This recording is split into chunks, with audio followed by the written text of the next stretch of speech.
Now, yesterday I was somewhere, and coincidentally we were all married people, and we're all business people, that is self-employed, apart from my wife. But we're there as couples. And we began to look at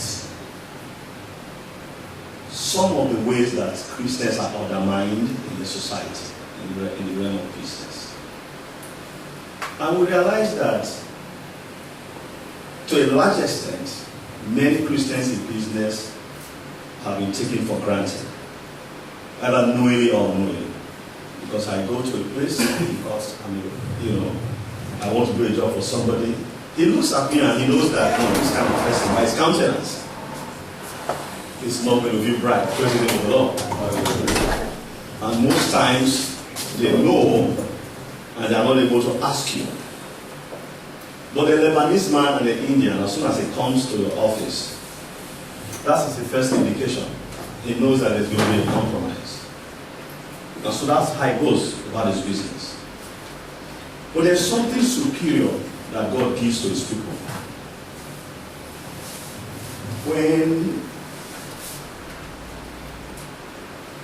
you associate yourself with the sufferings of the Lord Jesus, there's something so superior that no other person can get, except it's somebody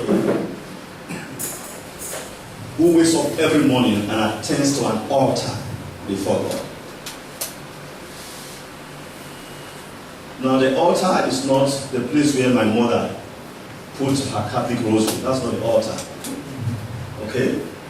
The altar is not where some of us maybe put our Bibles and put some pictures. That's not the altar. The altar is your heart that is panting for God's presence. That is the altar. And that is also the throne. The place where you meet God face to face without inhibitions. That is the altar. And God has decided that for all them who will come to that altar, raising it up daily, attending to it daily, the kind of blessing He will give to you will not be the common blessing that everybody in the business street will get. Praise the name of the Lord. Hallelujah. Where am I going? I'm going to somewhere. If you look at a lot of the prayers that have been prayed just this morning when I walked in, it just shows that there's a body for three things to happen to God's people. I believe that the time comes when you begin to feel uncomfortable amongst your peers because you are serving God, and the tendency they want to look at you. What is the product? What is the profit of serving God? Am I correct? Because you're unable to do some things that ordinary other people are doing. And so you begin to get conscious of the fact that your peers are there, my peers are there, and yet I'm doing this. And if you don't have a thorough encounter with God, for you to understand the way God leads His people, you are going to begin to get quiet and begin to shy away from the reality of God's life. And you begin to compromise and you want to impress your peers, your friends. And that's the way it works. Last year, I lost a friend to prostate cancer. In fact, I lost two friends within 1 month. And as soon as I heard, I think the first one was buried, I didn't hear. But the second one to be buried, they called me. And they asked me if I knew Ejiro was dead. I said, well, I didn't know. But you see, as soon as I was told, the natural thing for all of us is, okay, he's my friend, what can I contribute to his burial? My mind didn't go to burial. What came to my mind was this: why will two people die in 1 month from prostate cancer? Immediately I called a brother who is a naturopathist. He's a medical doctor, quite right? But his healing has to do with supplements and food. And the first thing he said to me was this: that the lifestyle of those people is what is attracting prostate cancer. And I didn't quite get that until I met him later in Abuja. And what is the lifestyle of most of us from the area where I come from Mori? alcohol and recklessness in women is generally the disposition. And how did I confirm that? If anybody here was in that burial, because I'm seeing some familiar faces now, you will notice that as soon as they dropped that man in the grave, as soon as he was dropped in the grave, the young men that came from, thousands of people came from everywhere. They went to the altar of Bacchus to drink themselves to money. So what is the celebration? That someone is dead? Is that the celebration? Praise the name of the Lord. So you look at the response of the heathen to situations. Our response must be different. Praise the name of the Lord. That's what I'm trying to pray for you this morning. Because your response is different in the normal things that people know, God does something for you. Because your response to life is different. You meet a brother just because he's a Christian. You don't know his mother, you don't know his brother. You open your doors to him. That's not a casual grace from anywhere. It's not because of any experience. It's a grace from above. It's a heavenly grace. And God does not owe any man. When he sees that a natural man is able to go beyond himself to show compassion, he does something to him. Praise the name of the Lord. Amen. Something special must come to you. Amen. Elisha told a woman in the scriptures. I want us to look at that story. And I want us to take that story home today. Because both the prayers we pray and the prayers we prayed somewhere yesterday, it was as if we had a plan. I haven't been here for quite some time. And the people I'm talking about who I prayed with are not members of this place. But yet, we have three things in common between what we are praying this morning and what we prayed yesterday. Recovery for the people of God. Because for their times of faithfulness and their times of patience in waiting for God. There are times of endurance, recovery, restoration, and compensation. Three things. If you listen to the prayer points, that Pastor here, took up, and how we led into testimonies, you can realize that those three things, even though they are not mentioned per se, they are typically the direction. Recovery, restoration, and compensation. Why is it that this thing is coming now? I'm not going to tell you that 2016 is the only time that people have experienced recovery. No. But I want to tell you that 2016 is the one singular year that the certainty of recovery, restoration, and compensation is stamped on the wall of heaven to must take place. It's not a casual word to say because I want to wait for happy. No. It is something that God has ordained from the very beginning that cannot fail. If it fails, it is because you failed, not because God failed. Praise the name of the Lord. It cannot fail. So what I came to tell you this morning is, how are you going to make sure that this does not fail if you believe that word? That's what I came to say to you this morning. How are you going to make sure that if you believe what I've just said, that God has a time to recover his church? It's a consistent in all dispensations. Go through it in the Old Testament. There's always a direction. At the end of the Old Testament church, you begin to see men like Simeon and Elizabeth breaking forth into dimensions that nobody had known. Who had an idea of when Elizabeth had John? How old she was? Who had an idea? Who had an idea? She was about 85. Do you realize that? Yes. Praise the name of the Lord. At that same time, a woman that had never met a man had an encounter. And what happened? She got pregnant. Praise the name of the Lord. It has never happened. What does it tell you? It tells you that as the dispensations of God moves from one level of endurance and fulfillment, certain things must happen to make a way for God's people to enter into an abundance. Do we understand it? Now, let's bring it to an individual life. Anytime you are praying about something and you are consistent about it, if you dare to be consistent with God about a matter. I have taken a matter for 3 years as I stand here that I've prayed about for the past 3 years up to this morning. But from June last year, God began to speak so specifically about the matter. I went to church last year. I'm sorry, was it June last year? No, sorry, 2014. It was my birthday, June 29th. And I was to be prayed for in the church. And a man of God came out.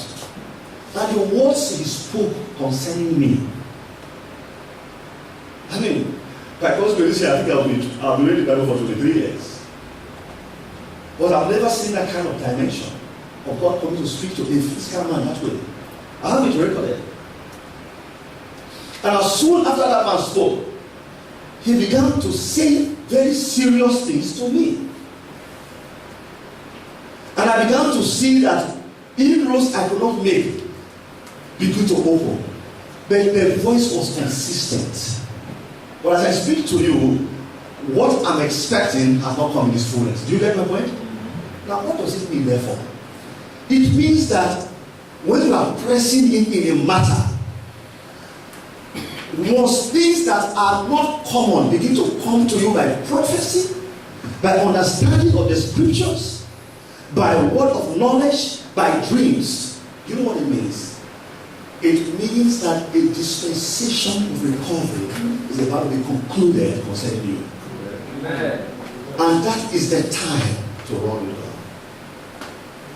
That is the time to choose an hour of the day that you attend to no one else except God. An hour of the day. When I mean an hour, I'm just using symbolic, and it could be 2 hours. But a time that is consistent with God. Is it 6 o'clock in the morning? Let it be 6 o'clock. And let no man distract you.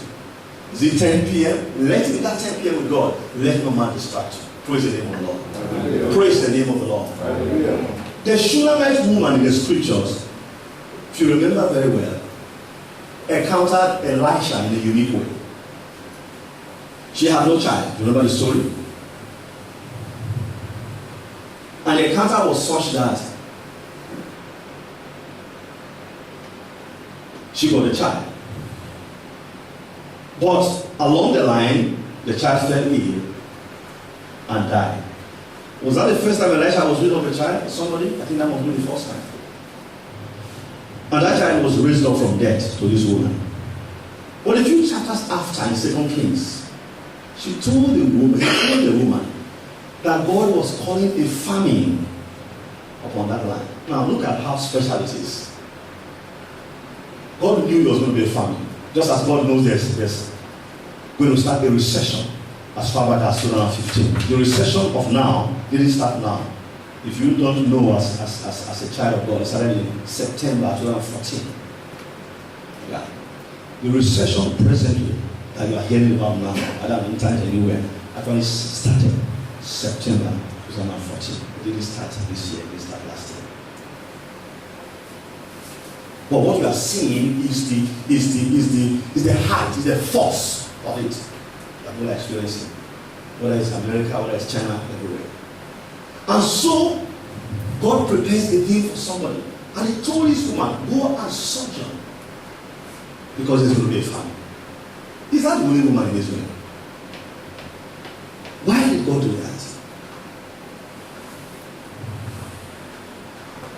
Let's read 2 Kings chapter 8. And I will read from verse 1 to 6. And we'll just talk.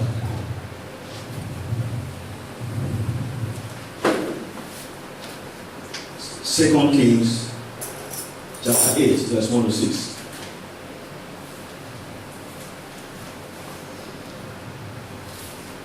I would deliberately advise that when you have a need and you are coming to God about a need, you try as much as possible to be very practical in the things you say to God.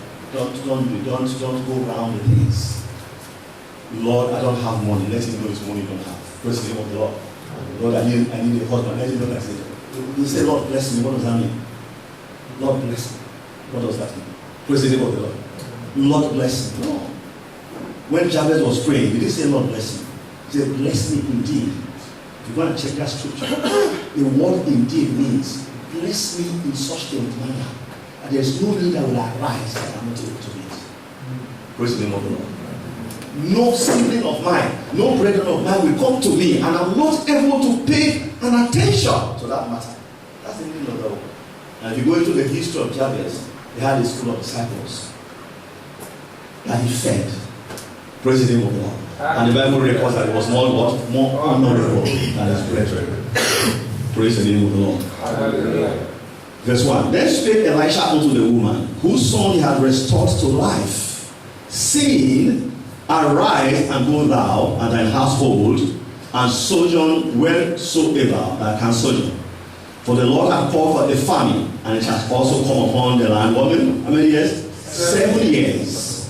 And the woman arose and did after the saying of the man of God. And he went to her household and sojourned in the land of the Philistines 7 years. Verse 3. And it came to pass at the 7 years' end that the woman returned out of the land of the Philistines. And she went forth to cry unto the king for what? Her house, and for what? Her land. And the king, at the same time, that's my word, talked with Gehazi, the servant of the man of God, saying, tell me, I pray thee, all the great things that Elisha had done. And it came to pass, as he was telling the king how he had restored a dead body to life, that behold, the woman whose son he had restored to life cried to the king for her house and for her land. And Gehazi said, my lord, O king, this is the woman, and this is her son, whom Elisha restored to life. And when the king asked the woman, she told him. So the king did what? Can you read with me? So the king appointed unto her a certain officer, saying, restore all that was hers, and all the fruits of the field, since the day that she left the land, even. What is the name of the Lord? He said, when the devil is caught, he shall restore him sevenfold. Now, if you lost the kind of prayer that my brother was saying was slow. If somebody is paying you, let's assume you did a job 5 years ago and you're being old, and they're about to pay you now. Let's assume the job is 5 million. Now, you are expecting to be paid 5 million this year, am I correct? Physically, by man's standard, you are supposed to be paid 5 million. But that's not how God thinks. You are supposed to be paid that 5 million, and the profits also are brought to you all these years. Praise the name of the Lord. Do you understand? That is the sevenfold restoration. So you don't pray, Lord, let that man pay me my money. No. This is majorly the key that I brought this morning. When you find yourself in a loss, pray yourself. Or you find yourself, somebody's owing you, or the situation is such that you know you have labored, but you are not seeing the reward of your labor. You don't go to God and say, Lord, please, that man, I did 5 million job 10 years ago. Let him know. What do you tell God? You go to God. Lord, because man will not reward me, and because it's not given to man to be able to reward, it is given only to you, God, to do what? To reward. Lord, reward me for that labor. Do you understand? Now, God might not go to the man who is owing you and say, look, you must give this man 5 million plus an interest. Are you getting aware? That might not be the case. But in that environment of that recovery, God is going to create an atmosphere for you in which it is either that money is being given to you, will open another door for you for investment, or in the midst of that money, you get a job from the same place. Something must happen around that payment point to give you the needed increase so that the time of loss is what? Compensated. Do we get it now? You get the three things? Restoration, what else? and compensation is complete, brethren. And one of the things that we must have as Christians is confidence. And I know confidence is not by age, it's not just by how much education I have. The confidence that a man has as a Christian is the knowledge of his God. Praise the name of God. The knowledge of God's word that you have is what will make you to stand before kings. Joseph had no education, no formal. But Jacob labored in the house of Potiphar. Where else did he labor? Who knows? He labored in the dungeon. He comforted men who were sorrowful, yet he ought to be in the dungeon. I'm talking about Joseph. He comforted men in the dungeon while he was in the dungeon. He manifested the gifts of God to bring comfort to men. It's in labor. Do you understand it? So most of us attach our labor to the work I did that's supposed to be in naira. But do you know that if God puts you on the knees to pray for a brother who is not there, you are laboring. Praise the name of the Lord. So yesterday we did just ask God for a reward of compensation for the labor of handwork. We said no. The labor of intercessions that we have as a church. The labor of patience. Praise the name of the Lord. The labor of burning the midnight, is it candle we call it now? Those are dimensions of labor. Let God do what? Restore. And let God compensate. Now, go back to this woman. Quickly. Because the key, somebody should ask me, is this. How am I going to handle this thing you're talking about? Is it just for me to know about it? No. There is a word that is used here. Because if we take the whole of this, we can't finish today. And I don't intend to take so much time.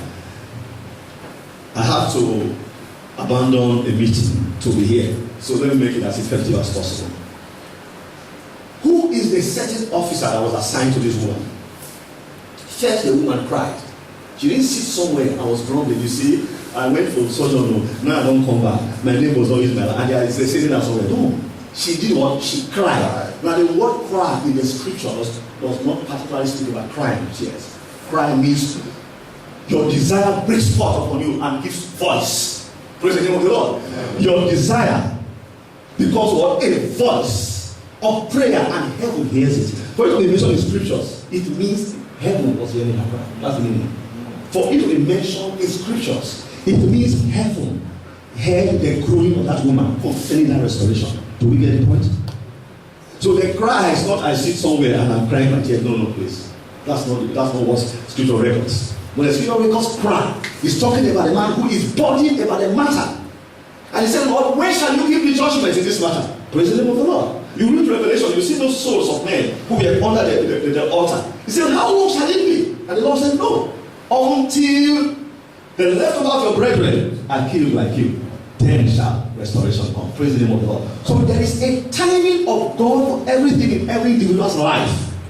And when the time is getting near, there is a provocation to cry. You understand my point? There is a prodding to do what? To cry. There's a burden. There's a labor in your soul. God puts it there. That cry is not just because, I can cry or I can pray. No. God puts that in there. And God is waiting for you to come. The king here speaks about God the Father. He's waiting for you to come with this matter. Now, do you notice something in the scriptures, brethren? That Jesus hardly walked to any man to do something. You come to Jesus. Praise the name of the Lord. There must be what? An intention in your heart, and there must be an attention. Two things must take place in your life. Concerning this thing we're talking about, this is typical. Restoration and compensation. You can have these things in full, except there is if your body moves you from the sitting place. If you're sitting, you must stand. If you're standing, you must run. Praise the name of the Lord. Hallelujah. That is how it is in the realm of the spirit. Okay? So there are three things you need to know. Who is this certain officer? That's where the key is. In the days of Elisha, this certain officer is a man by the king who has the power to execute the treasury of the king. Praise the name of the Lord. You get my point? If he goes outside and speaks and says, do this, you know that it is the king that has spoken, so you must do it. So when he sent that woman along, said, look, my friend, you neighbors, we gotta get out of this place. This thing belongs to this woman. They have no choice. They have to get out. And by the way, some of those neighbors are not particularly human beings. Some of them are demons. But they will not. Spirits who insist that you can't have this land anymore. Who are you to have this land? You young woman, you want to have a land in Israel? No, you can't. You think you were contending with the father? No, you were contending with spirit. Praise the name of the Lord. Oh, glory to God forever. It has been determined that the day will come when that land